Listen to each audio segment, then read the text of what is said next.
welcome back to the Flower Hour, a podcast dedicated to connecting flower growers with each other, industry leaders, and the resources available through Virginia Cooperative Extension. I'm your host, Erin Small. I'm the agriculture agent for Prince Edward County, and today I'm super excited to welcome Steve Papoulakos, president of Florimax Wholesale. Steve has spent years building relationships throughout the floral industry and has a very unique perspective on the connection between growers, wholesalers, florists, and consumers. Today we're going to talk about his journey, what he's learned along the way, and where he sees opportunities for local flower growers. And he's going to share with us some of the stories that have shaped his career. So, Steve, thank you so much for joining us today. Thank you. It's a pleasure. It's a privilege. I love it. So, before we talk about flowers and business, I like to start off each of my episodes with you sharing your first memory with flowers. So what is that for you, Steve? Well, it was exciting. I was in New York. I was a student in college when I first encountered flowers. My cousin had a flower shop in New York City, and I went to help him during Mother's Day. And I fell in love with flowers. I enjoyed working with them and helped for about a week. So I got hooked. Yeah, I love that. I love that.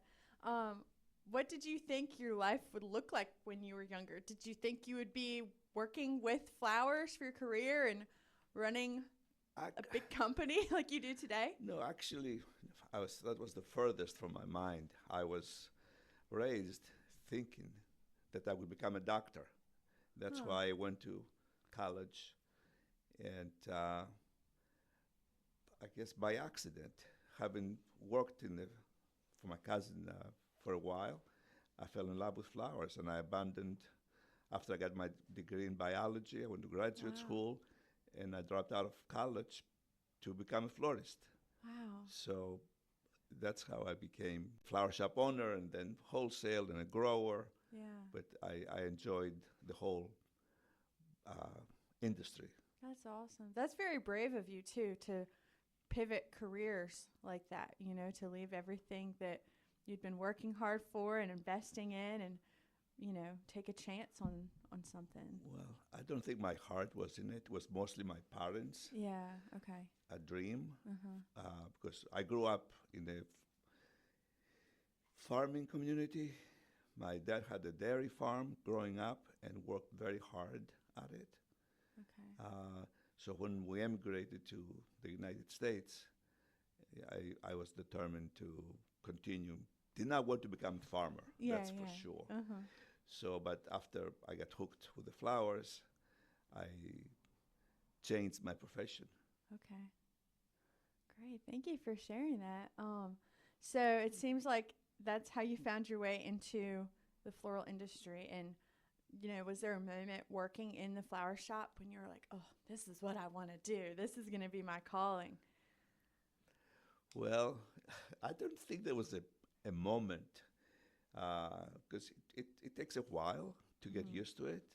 When I understood that I could make a living being a florist, I knew I would not become a wealthy person, but as long as I enjoyed what I did, I think I would be successful. Yeah. And I concentrated on it, and I was patient, learning, and I'm still learning. You know, even though sometimes you think that we know it all, but that's not correct. So it's a learning process. All these years, I've been doing this for 45 years now. Wow. So it's still, I get a lot of pleasure coming to work every day. I don't see it as work. Yeah. It's something that I enjoy very much. Yeah. And your heart and soul is here at Florimax. And Vogue Flowers, that's the first thing that I did retail first. We did not open Florimax until 2001, which is about 25 years ago. Okay. We've been in business for 41 years, opened the first Vogue Flowers location. We had 9 stores at one time. Wow. And then when I decided to go into wholesaling, I started closing some of the retail stores until COVID. And then I had 5 or 6 stores during COVID. And during COVID, we closed 3 stores and then one immediately after it. So I only have 2 retail locations plus the Flora Max Wholesale. Okay. And you grow as well. So you're kind Yes. of like the trio of all things. You do retail, wholesale, and you grow. Yes, we grow mostly for the pleasure of it, not so much. Yeah. One promise that I made my wife that I would never become a professional or a farmer grower only. So we tried it for 2 years. We moved back to Greece, southern part of Greece, and we started a nursery with orange trees, citrus trees, greenhouses. 2 years later, we came back to the States and continued the floral business. Yeah. So but now I grow a few flowers at the farm, Okay. some perennials mostly, and some annuals in the spring, sunflowers, zinnias, dahlias, and such, hydrangeas, peonies in the spring, and other evergreens. I trim my pine trees. Yes. I love it. So can you talk to us a little bit about your life as a wholesaler? Because for a lot of cut flower growers, I know that the industry is, unless you're involved in the wholesale industry, you know, getting flowers to supplement what we're growing for an event or for a designer.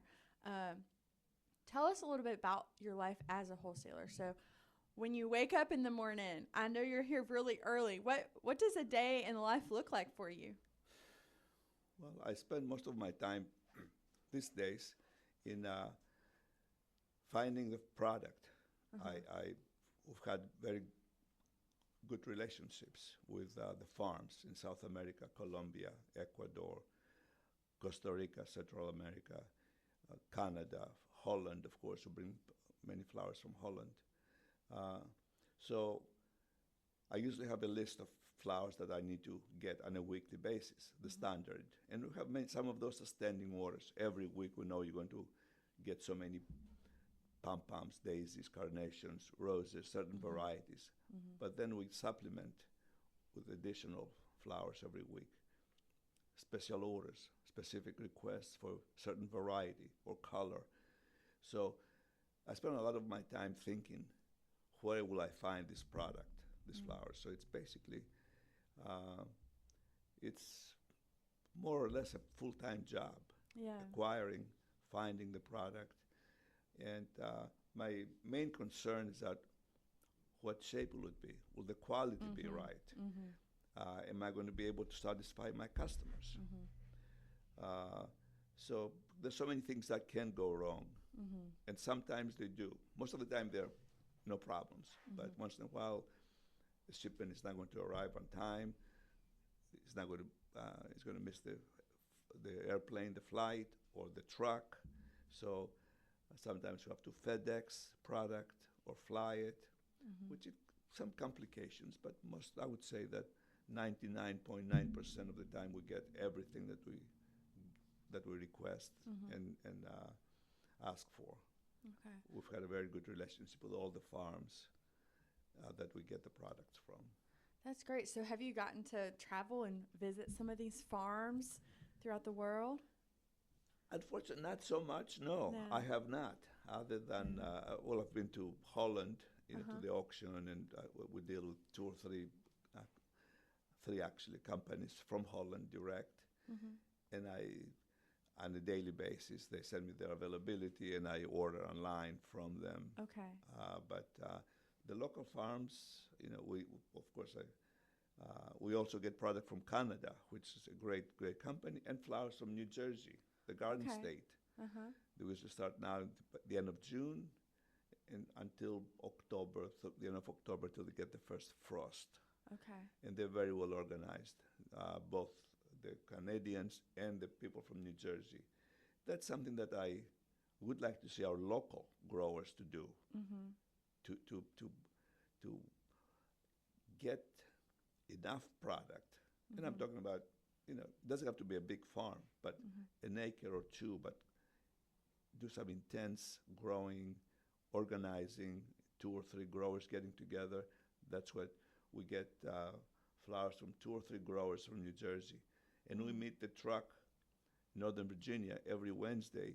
We send a driver with a full-size truck, and we switch, and they give us the flowers, they load our truck, and the driver brings it back because they don't want to come south so, from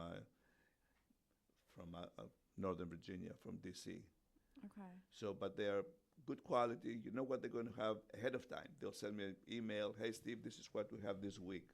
Gladiolas, sunflowers, zinnias, whatever they grow, and they will, very reasonably priced, competitive, excellent quality.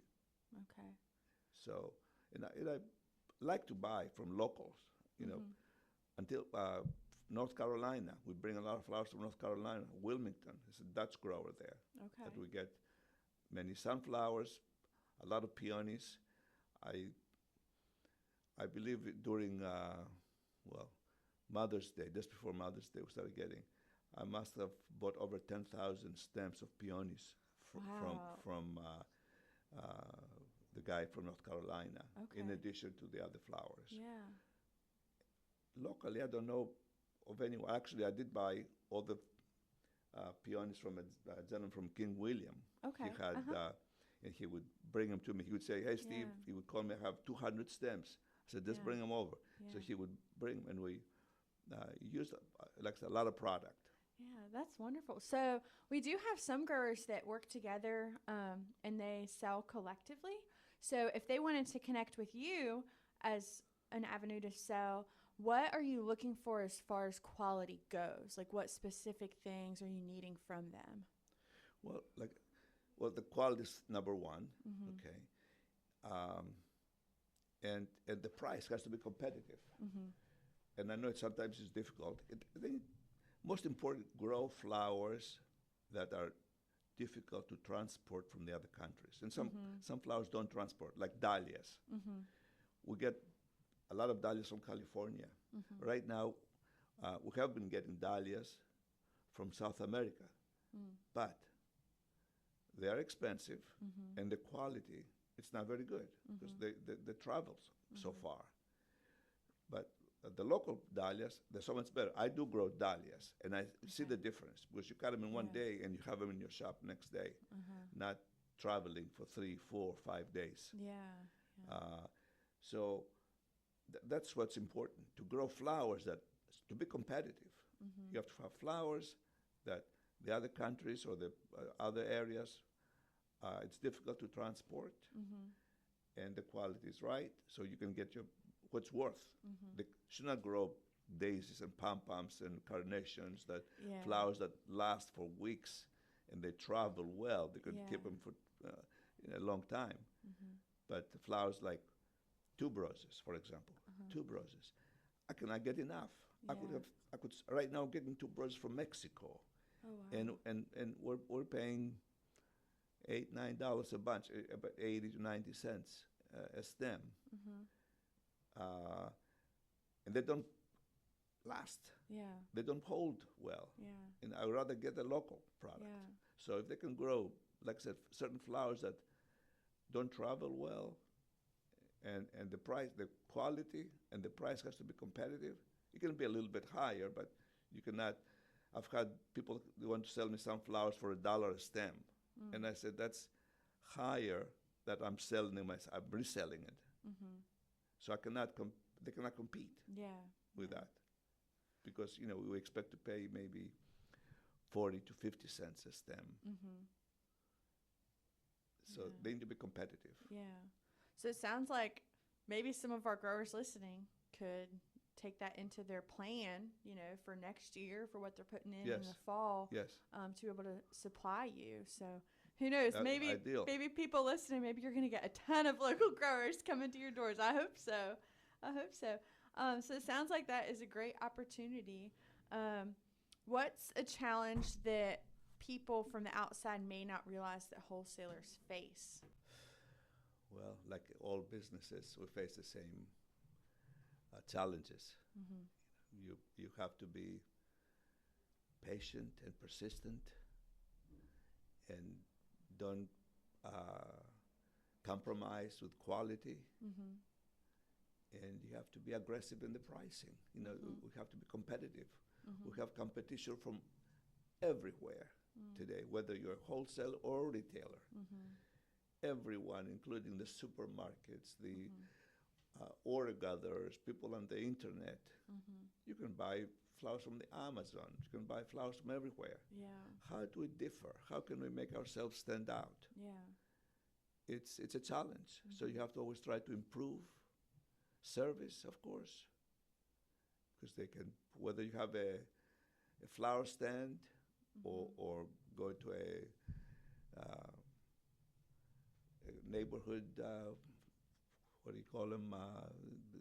Like a farmer's market? Farmer's market. Yeah. And you just have to consistently be there, do the best that you can, provide the service, the quality, and the price to be competitive. Yeah. And we have so many creative people, that artists. And I always say, we have the best people in this floral industry. Everyone's so wonderful. Yes. It's a great group. I love working with the florists. Yeah, and one thing I keep trying to tell everyone, it's wonderful, but you have to use some business sense also to be successful. Yes. And unfortunately, in this industry, when I first opened in 1985, there were over 80 flower shops, brick and mortar flower shops in the city of Richmond, and now there's less than 10. Huh. Many of those florists closed up. And unfortunately, it's very unfortunate that, this big order gatherers, the FTD and Teleflora and 800 Flowers, they stole the business after they made you a partner at first. You pay your dues. Then they take the customers and they market them themselves. They turn around, they give the order to the florist at a 30% off. They take 30% off the top. Wow. Many customers and florists don't realize that. Yeah. So they put most of the florists out of business. I'm sure.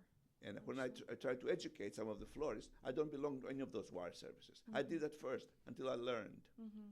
So you don't really become independent because until you get rid of them. I bought 7 extra shops in Richmond, big shops, that they used to depend on these wire services. So when I realized that they were doing between 50 and 70% of their business work done because of the wire services. They gave all the profit when they give 30%. Yeah. How do you compete with that? You can't. lose. That's all your profit. Yeah. So they were basically bankrupt when I bought them out. Wow. So, and I closed the shops. Yeah. And I tried to educate them. I said, kick them out. Yeah. Do not fill another order. Oh, but it's like a drug addict. That the drug pusher gives them a little bit every day. They get hooked, and then they cannot stop.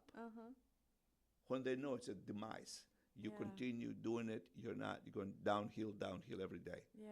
So, and unfortunately, that's what happened to the majority of the florists. And that's such a shame. I think that's something that, in my experience, does set Florimax apart too, though. As you mentioned, the personability that you've got with people. You've got such great relations with the florists and the farmers you use, and I think that is what sets y'all apart here. And if you have questions with the design that you're doing, you've got people on your staff that can help. If you're a florist and you're looking for so much of a certain amount of something, you've got people on your team that can help you. Absolutely. And that's why we're here. We're open 7 days a week. At least the Vogue side, Florimax 7 days, 6 days a week. But I have had over the years many, many times that someone would call, how do I create this? How do I do it? What, or people that have, let's say, an event coming up in 6 months, they don't know what flowers are available. Yeah. And they'll call, hey, is this available in next March? Or and because of our experience over the years, we know what's available, approximate cost, Of course, with this year, it's been a little bit difficult to predict pricing and all that. With the, I with can the understand tariffs, the tariffs that we had Uh-huh. to, and we're still paying tariffs, by the way. Yeah. We never pass them on to our customers, but it's unfortunate Yeah. that we're not going to ever see that money. Yeah. Yeah. It's a loss But- for sure. Yeah. So it sounds like the floral industry's changed a lot, as you've shared throughout the years. Is the biggest change you've noticed more of the closing of the brick and mortar shops? Is that kind of the biggest change you've noticed in the industry, or what changes have you seen? Well, yeah, that I believe the closing of the brick and mortar, the expenses have increased. It's not so easy to find enough help today, qualified people, because Yeah. we're competing with so many industries that some of them pay better. You know, I've always told people that come to work here, ask for a job, if you're doing it for the money, don't even bother applying. You can get the same money, you can make the same salary if you go to work for McDonald's but it's a different atmosphere. You must enjoy what you do. And to me and most of the florists, that's what they enjoy. They enjoy working with flowers, being artistic, creative, helping customers rather than serving food or doing something else or working in an office. You have so many freedoms creating flowers and working in an environment that you smell flowers all day. Yeah. You can't beat it. And that's cheeseburgers. Yeah, you can't beat it. So some of the challenges, the costs have increased tremendously I'm sure. for brick and mortar. Labor, flowers have increased, but creative people always make it. And we're very thankful, we're blessed to be in this industry. Yeah, I love that. So what motivates you to keep showing up after all these years? Well, I like challenges. Yeah. So I go straight for it. I am persistent. Enjoy to be with people, seeing people happy. Yeah. Especially after all these years, I meet today moms that I did their wedding 30, 40 years ago. Oh, I and love now, that. And now the daughters are getting married. Yeah. So it's the being around the people and having the enjoyment of sharing smiles, basically. Yeah. It's hard not to smile when you look at a flower. So is there a specific story over all these years that really stands out to you, working with growers or florists or a customer? Well, there's so many stories. Yeah. Sometimes people ask if you can create something for the same day, delivery. Absolutely, we can. And I was told them once a few years ago, had a customer on Valentine's. A gentleman walks in and says, "Can you make a bridal bouquet?" I said, "Of course. When is the wedding?" He says, in about an hour. Says the bride. Oh my gosh. The bride is waiting in the parking lot. Oh, I said, "Okay, just give us half an hour. We'll get it ready." Pressure's on. So we've we're last minute also accommodating every need for every customer. And that happens very often. People will come the last minute because they forgot, or they'll ask us to take the blame. Hey, I forgot our anniversary, or my wife's birthday. They will call like 3 or 4 o'clock in the afternoon. Can you do it? Can you make a delivery? And of course, we say, of course we can, because if not, one of our drivers will send a courier to get the delivery done. Okay. So it happens very, very often. So it's many stories with customers, growers. Sometimes you can see some unexpected. You're expecting a certain variety of flowers, and they send you some different. And the box indicates that, let's say it's supposed to be red roses, and it's pink carnations inside. So it's always important. I keep telling my people, open the boxes, check the product. Don't assume it's what it says on the label. Yeah. Sometimes they either mix the box, they mislabel the boxes. So Always it's double check. absolutely, absolutely. The quality, of course. So it's many stories over the years. It would I'm take sure. us. I'm sure you've got a lot of them. Yeah. Work closely with a lot of florists and growers. What qualities do you see in a business that really thrives? So for our flower growers, if they want to have a thriving flower business, what qualities do you see in that owner that helps them be successful? Well, when you deal with people, you have to have a pleasant personality first. Yes. You have to be friendly. Uh-huh.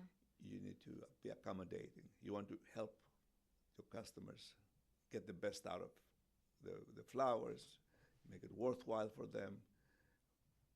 Sometimes you don't have to be very creative. Just the offering alone of flowers. You can make a bunch of flowers without, today anything goes. It doesn't have to be like a creative bouquet like Martha Stewart a few years back. Yeah. When she came up with these round mounds, totally, and she would showcase flowers that it would take a team of 10 people a day to make a bouquet. Then you had brides, or I went asking for the same bouquet, not realizing that bouquet would have taken thousands of dollars to create. Yes. So you have to educate the customer. Yes. As whether you're a grower or a designer, you have to Yes. explain. They need to understand, hey, that's not possible, to create something like that. Just be realistic and be yourself. Yeah. Yeah. Be open, honest, respectful, show that you care, don't overpromise. And that's what always, as a motto in our business, I always said, we'll not promise anything that we cannot deliver. We'll make it better than what it looks like. And the customers will be happy. Yeah. Gives yourself credibility too when you do that. And you say up front, if you can do something, if you cannot do it. Yeah. Don't say it if you cannot do it. Yeah. Don't promise. People like honesty. Yes. For sure. So what advice would you have for somebody just getting into flowers, fresh, they've just started flower farming? What advice would you give them? Well, flower farming, it depends first of all, choose the right varieties. Okay. Grow, as I said earlier, flowers that are sellable.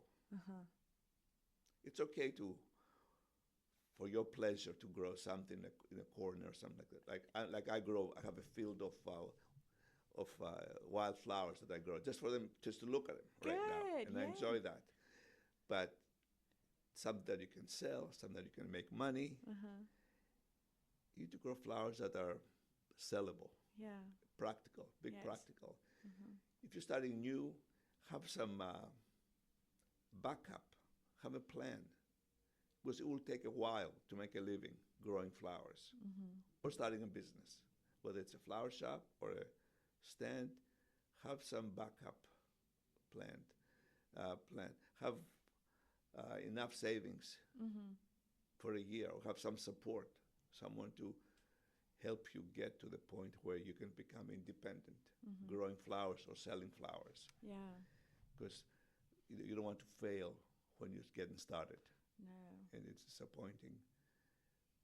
And have a vision of where you want to go, how much you want to achieve. Yeah. Be persistent and patient.